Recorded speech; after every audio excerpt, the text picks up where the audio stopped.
বড়জোড়ার আইসির বিরুদ্ধে ক্ষোভ সৌমিত্রর। আইসিকে বিস্ফোরক মন্তব্য করলেন সৌমিত্র। রাত্রে পয়সা তোলার জন্য 47 টন 50 টন ট্রাক গুলো যাচ্ছে, সেগুলো একা টাকা তুলে নিয়ে চলে যাচ্ছে। বড়জোড়ার আইসি আমার খুব মাথায় আছে, একটা অন্য জেলা থেকে ছেলে নিয়ে আসছে বীরভূম থেকে টাকা তোলার জন্য, যাতে অন্য পুলিশ অফিসাররা বুঝতে না পারে, শুধু ওই ছেলেটা যাচ্ছে টাকা তুলছে আর নিয়ে চলে যাচ্ছে। সব মাথায় আছে আমার।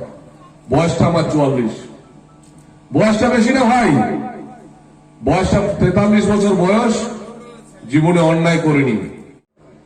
পয়সা আইসির এখন প্রতি মাসে 1 কোটি টাকার উপরে রোজগার।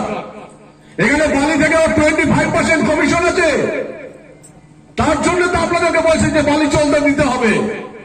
25% ওনার কমিশন আছে।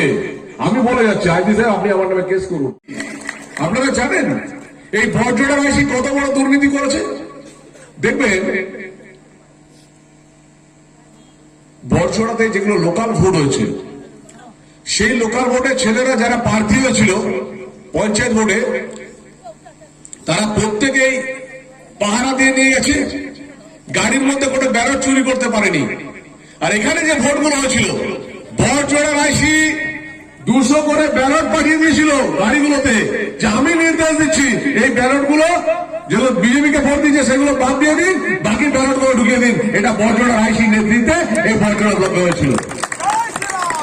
আমি বড়জোড়ার আইসিকে সত্যি কথা বলতে একটা মানুষ বলে মনেই করি না। একটা সোনামুখীর আইসি কেস করেছে, সেটা হাইকোর্টে চলছে। একটা মুখ ফসকে কিছু কথা বেরিয়ে গেছে, আমি তার জন্য তার পরিবারকে দায়ী করেছি, তার জন্য আমি সরি, আমি তার জন্য ব্যথিত। কিন্তু এটা নয় যে আজকে যেভাবে বড়জোড়া আইসি করছে সেটা খুব চিন্তার বিষয়। ব্যুরো রিপোর্ট, দি বাংলা নিউজ।